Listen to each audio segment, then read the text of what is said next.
Hey guys, it's Alan, the Fireman 1028, and I'm back today with our 2025 KTM 390 Enduro R, but I'm also here with our 2022 Honda CRF300.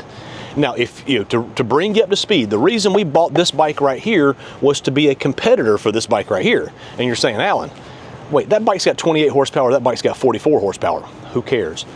We got a plan for that. We're working with 550 performance. We're going to increase the horsepower of this bike right here. And the idea is that we're going to make the power to weight ratio between the two bikes the same, which should really give the CRF300, give the 390 Enduro a run for its money with this 300L. So what we're doing today is we're really not even going to ride the bikes yet. I can't ride the 390 Enduro because the rear brake rotor is seized up from being warped. You know, that might be its own separate deal. I got a video showing the warpage and everything else, which was not for my son just dropping the bike. So, you know, for the folks who commented on that. But we're just going to kind of go through the bikes. We're going to look at the dashes. We're going to look at the headlights. We're going to look at the swing arms, the shocks. I mean, just kind of do some measurements and just kind of see how the bikes compare side by side.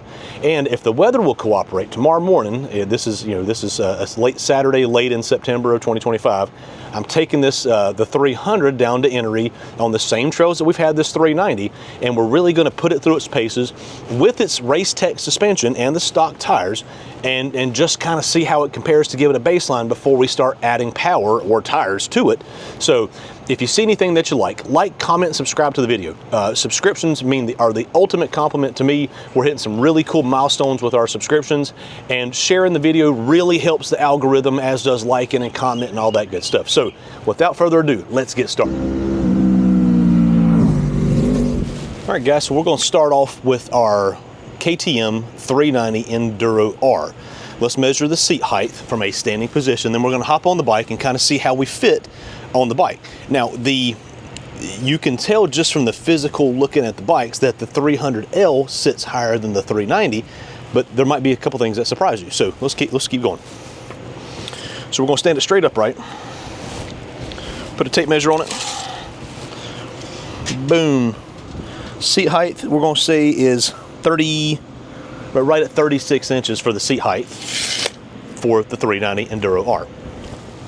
Ground clearance on our 390 Enduro R is going to be right at about 10 inches of ground clearance here. If you've seen any of my videos, you've seen this cockpit view quite a few times, and the seating position is very upright. The bars could probably stand to be a little higher for kind of the standing enduro riding position, because I still find myself kind of leaning over just a little bit. So a riser could definitely be in the works for this one here. The seat is nice and wide. It does splay your feet out a little bit. So let's get 36 inch seat height. I cannot flat foot this bike. I can put both of the balls of my feet on the ground. It's water dripped on my head. I can put the balls of my feet on the ground, but I cannot flat foot this bike. Again, the reach is nice and comfortable. The handlebars are nice and wide. The seat is actually pretty comfortable, to tell you the truth. I haven't even started looking to see if anybody's making a seat yet, because this one's actually not that bad. All right, so now we have our 2022 Honda CRF300L. Again, this bike has Race Tech suspension front and rear, so it sits up a lot higher than what the stock bike does. So let's take a look and see what our actually seat height is with the suspension.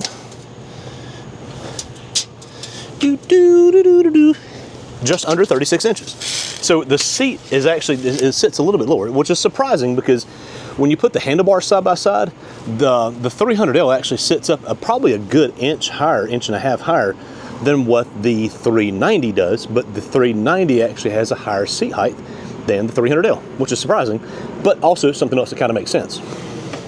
The seating position of the 300L is a little more cramped. The handlebars are definitely a little closer to me, and there's no risers on this bike. It is an aftermarket Pro Taper handlebar.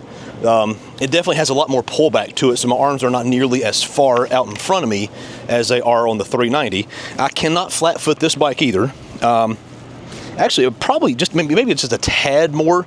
Again, it's about half an inch lower seat than what the 390 is, and that feels about right with my feet. So same amount of sag, same, you know, half-inch difference on the seat height. This bike feels a lot more compact. Again, like I said, it feels a lot closer. Let's see if I can get our wood chalks back over here. This bike in the standing position, with the handlebar closer, it definitely feels a lot more controllable than the 390 does. And again, this bike weighs roughly 65 pounds less than what that 390 Enduro does. Our 300L has about 11 inches of ground clearance. So again, we have about another inch of ground clearance from the bottom of the skid plate, which is a metal skid plate, to the ground versus the 390 Enduro R. Now that we got both bikes here, let's do a side-by-side of the bikes, and let's look at the dash, let's look at the handlebars, let's look at the seat, the foot pegs, just the general overall kind of components of the bike, and kind of see how they compare doing in that. Let's start off with the 390 Enduro. Now, also, remember, this 390 Enduro, if you saw our last one of our last videos on it, we can't ride it right now because the rear brake rotor, and I don't know if you can see it from here, the rear brake rotor has completely warped, and I can barely even roll the bike. We checked here's my zip tie from where we checked the trueness of the wheel. The wheel is true, but this rear rotor is so warped, I can barely even roll the bike, more or less ride it. So it's going to the dealership next week, and you know, hopefully we can get us some parts pretty quick, because if not, this bike's gonna be out of commission for a while over a damn brake rotor that's warped. Could be, you know, a fluke, could be quality control, it could be a problem that's going to show up. I've heard of other folks who have had this same issue, so we will see about that. So again, right now, can't ride it, but anyway. So let's get back to the bike itself. Again, you know, we've seen this bike. It's a really good looking bike. You know, KTM calls it the 390 Enduro R. Honestly, that's a terrible name for this bike.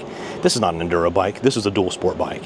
And if they just would have marketed it as that, they would have been in really good shape. So let's start off with the dash. Let's look at the dash of our 390 Enduro. Again, this is a newer bike. It was developed a lot later, and that doesn't have this flickering in it in real life. It's just the refresh rate of the screen. So this bike is a lot later, you know, developed than what that 300L is. So this bike, you know, benefits from having some really cool technology as far as the, you know, as far as your, let's go to config, you know, rider mode, you know, all kinds of cool stuff, info, you know, look at all this cool stuff.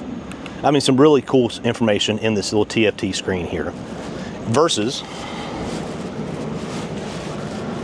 the 300L, which has this basic LCD screen. It still provides all the information that you would need. You've got your shift, you know, your gear indicator. You've got your odometer. You got your tachometer. You got your fuel over here. You've got all that stuff. Neutral light. You got all your idiot lights across top. It's a basic LCD screen, but it still gives you all the same information that this TFT does.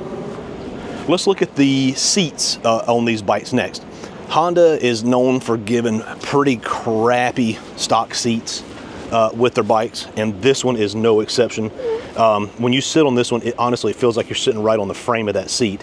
There's hardly any padding at all. The seat is nice and narrow, which is nice for, you know, off-road riding, but there's zero padding at all in this seat, and it's begging for a seat concept seat. The seat on this 390 Enduro, actually, it's not that bad of a seat. It's nice and firm, but it's nice and wide. So really, I mean, after hours of riding this bike here, really no pressure points or anything like that. So this seat on the 390 Enduro, now it is a lot wider, so it does kind of splay your legs out, and you can see kind of the side by side there. It's a lot wider of a seat, so it definitely splays your legs out. But I give the advantage to the 390 Enduro. While we're down here, let's look at the frames of the bike. The 390 Enduro is just a steel framed bike, and which also accounts to the weight of the bike. But you know, a very rugged looking frame. You know, I don't see any issues at all with the frame, and I think the frame will be a asset for years to come, versus the 300L. And for anybody questions if the frame's steel or aluminum, there's my magnet. There's my microphone. Sticks right to the frame of the 390 Enduro. Sticks right to the frame of the 300. I guess it is steel. I thought that was aluminum. No shit. Okay, never mind. That's a steel frame that just looks like aluminium. My bad. While we're at the back of the bike, let's take a look at the swing arms. The swing arm of the 390 is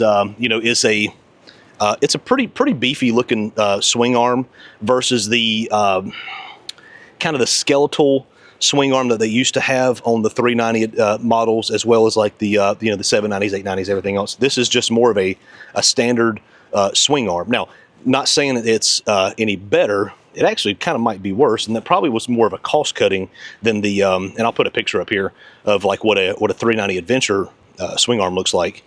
And then let's look at the Honda swing arm. Again, pretty basic, nothing crazy here. Honda doesn't try to do anything funny or fancy or anything else. There's our Racetech rear shock with the Penske spring. There's the factory rear shock of the 390. Now, something to note, if you see right there, the 300L has a rear linkage, whereas the 390 is a direct mount. There is no linkage there. And if you know anything about the geometry of a bike, that really limits your suspension, the articulation of your rear shock. Having a rear linkage definitely gives you a lot more room for the suspension to go up and down. So cost cutting or just model sharing, but that's something to note right there on the back. All right, over here on the side, this is the left side of the 390 Enduro. Something that I have not been a fan of up to this point, and I'm wondering down the road. Now we've already crashed this bike 2 or 3 times, and I'll put a couple of those clips right here.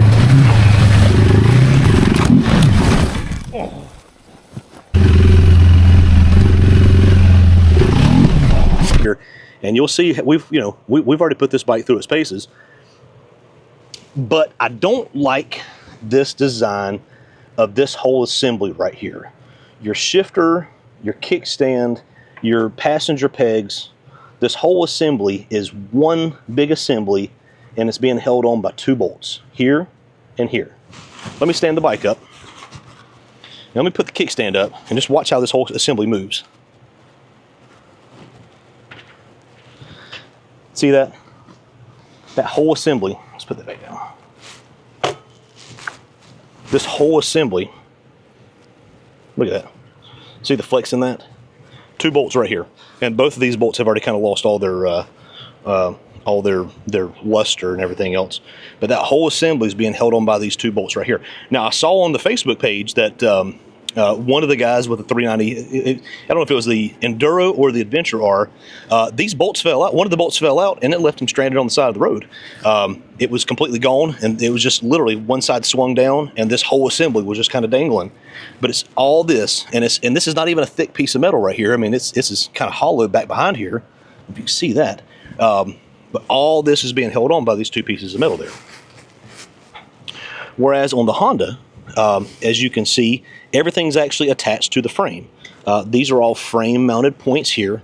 So are the foot pegs. So is your shifter actually mounts directly to the engine case, or the output shaft of the transmission. Your kickstand mounts directly to a piece attached to the frame. Now, I guess one of the benefits is that if you broke something, you could just replace that assembly, because it just bolts onto the frame, versus this Honda, which is all frame mounted or directly mounted to the engine. But in my mind, when I raise up the kickstand or drop down the kickstand to this 300L, the whole assembly doesn't move like it does on the 390. So I'll give this to the Honda. Let's look at ease of maintenance. Now, one thing I do like, now of course the OCD in me is bothering me that the coolant is upside down. I would have to fix that. But your coolant, your overflow bottle is right here on the side of the engine with a nice little gauge to show right there where the level's at. Easy to access, easy to change, easy to maintain. Your radiator is easy to get to as well. Oil changes, your sight glass is right here on the side, nice and big sight glass. Now again, so let me, you know, when I did our oil change, we did the 1.7 liters, and people were pitching a fit because the new manual that came out said 1.5. Well, look, there's 1.7, and it's not showing on the side. And you stand the bike up, there's 1.7 right there, right to the center of my glass. So, kiss my glass. Everything's easy to get to. I'm not crazy about the exposed wiring here. This is the wiring that goes to one of our Lambda sensors. That's actually where it plugs into right there. That is a stock location. So you do have a lot of wires that are kind of loose and everything else and exposed, and you can put that up to the cost-cutting measures. Again, this bike is only $5,500, and honestly, for the for the quality of the suspension and everything else that you get, it's there had to be some cost-cutting measures somewhere, and that's you can see that's kind of one of those areas where it was almost an afterthought. Oil changes are nice and easy. I've got an oil change video, and I can link that up or just go back a couple videos. Oil changes are really easy on the KTM. There's your main drain right there. There's your oil filter housing. You got another screen right underneath there. So it's all real simple. It's all off the side of the bike. There's nothing underneath the bike you have to get to. Your fill is nice and easy to get to on this side here. Right there, nice and easy. The Honda, again, not as many exposed wires. You see everything's nice and tucked up. Your oil drain is your traditional oil drain up underneath the bike, and so you'll have to drop your skid plate to get to that. I don't think there's there's not a hole. Actually, there is a hole, so you don't have to drop your skid plate. But that's an aftermarket design of having a skid plate that you don't have to drop to change your oil. You don't have extra screens or anything else. You just got a traditional oil filter, which is right behind here, and then your oil fill is right here. You do have a sight glass right down here as well. So both are pretty easy to maintain. Your overflow bottle is hidden. It's back behind this panel right here, so it's not nearly as easy to get to, but it's there. But again, it's not something you really check or need to check on a regular basis. So let's look at the front of the bikes here. Honda for 2025, Honda finally went to an LED headlight, but this again is a 2022 model with just an old-fashioned incandescent headlight, which is not going to do much. I do love that Honda always does their turn signals as running lights to give you to give that additional kind of hey look at me. KTM, again, a lot newer of a platform. KTM, now nothing's coming on here because the bike's not running, but LED headlight, nice low profile headlight assembly, LED turn signals, nice bright LED turn signals. Whereas the Honda is these slow burn incandescent bulbs. So like I said, there's definitely some technology advantages of having this newer bike here. LED lights, LED turn signals, all that jazz. Honda, incandescent headlight, incandescent bulbs, everything else. The front ends really don't look that much different. And you can see the height of the Honda. It really can't tell it from here, but the handlebars on the Honda sit up a lot higher than the handlebars of the KTM, but the seat height is about the same. Let's look at the switch gear. Let's turn the key back on. Switch gear for the KTM is actually really nice. I did think we were going to get backlit, but we do not on the Enduro. The Adventure R does get backlit, but the Enduro R does not. But the buttons, everything feels, there's that headlight. Let's take a look at that. Real bright LED headlight, which is really nice. All the switch gear feels nice and tactile. There's a horn. Everything feels really good. This is the Fuel X Plus controller. Even this little joystick here, nothing feels chintzy. I went and looked at a Royal Enfield Himalayan 450, and it's got this little joystick, and it just felt like the chintziest little thing. So all the here's the integrated starter switch, kill switch, everything else right here. You can hear the fuel pump. Here's our adjusters for our suspension, which the Honda does not have. And even though we have Race Tech in the front with gold valves and everything, I can't adjust it. The KTM, adjustments are right here. Again, there's our TFT screen. The Honda, again, like I said, pretty basic controls. Honda, God, I love these guys, but they reverse the location of the horn and the turn signals. I always go to push the hit the turn signals and I hit the horn. So Honda, come on guys. Turn signals need to go up here and the horn needs to be down here, but whatever. Switches are, there's nothing crazy about the switches. I mean, all their switch gear is high quality. You do have hazard lights. There's your starter. It is a separate switch. Nothing crazy, but it's the same Honda switch gear that they've been using. That's the same switch gear you'll find on a Grom and you'll find on a 500X. So again, nothing crazy on the switch gear, but good, reliable Honda switch gear. So let's talk about aftermarket mods. The 300L is going to have the advantage there because, like I said, it's one of those where this bike has been out as a 300L since 2021, and prior to that it was a 250L, and a lot of parts did carry over from the 250 to the 300, but it's had at this point 5 years, going on 6 years now, to develop parts for this bike here. So there's going to be a lot of aftermarket support, and a good example of that is right here. This bike has an Acerbis 3-gallon tank on it versus the, excuse me, the 2.1 gallon of the Enduro R. So right off the bat, the Honda's already got the advantage. There are some companies, mainly in India right now. This is late September 2025. As of right now, mainly these companies are in India, because this is where the bike comes from, and it's already been out there for a while. Where the aftermarket parts are. Our rear rack came from Motoco, and really high quality rear rack. But then as soon as I got that, I got a bill for a tariff. So right now, buying parts from India is not exactly price efficient. So really waiting for the American companies. I know Black Dog Cycle, I know Molecule. They're working on skid plates. There's 4 or 5 other companies. Outback Motortech is working on the Adventure R right now, but I know they're going to be working on the Enduro R very soon. T-Rex has one in their shop they're already working on.